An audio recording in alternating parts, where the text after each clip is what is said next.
மேகங்களுக்கு மேல் வானத்துக்கு அருகில் இருக்கும் ஒரு அமைதியான கிராமத்தில் லூனா என்ற ஒரு நல்ல மனம் கொண்ட சிறுமி வாழ்ந்து வந்தாள். ஒவ்வொரு இரவும் அவள் நட்சத்திரங்களை பார்த்து கொண்டே அவை தன்னிடம் ஏதோ சொல்ல வருகிறது போல் உணர்ந்தாள். ஒரு மாலை ஒரு சிறிய விழும் நட்சத்திரம் மெதுவாக அவள் கைகளில் இறங்கி ஒளிர்ந்தது. அந்த நட்சத்திரம் லூனாவிடம் ஒரு ரகசியத்தை சொன்னது. பூமியில் உள்ள குழந்தைகள் கனவு காணவும் பகிரவும் அன்பாக இருக்கவும் மறந்து வருவதால் நட்சத்திரங்கள் தங்கள் ஒளியை இழந்து கொண்டிருந்தன. அதை கேட்ட லூனாவுக்கு அந்த நட்சத்திரம் ஒரு மந்திர விளக்கை கொடுத்தது.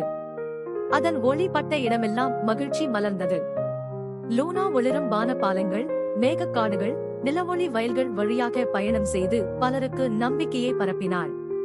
அவளின் ஒவ்வொரு நல்ல செயலுடனும் வானம் இன்னும் பிரகாசமாக மாறியது.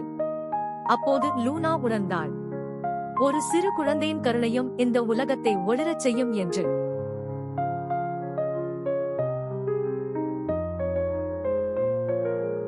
Subscribe to Fun Guy.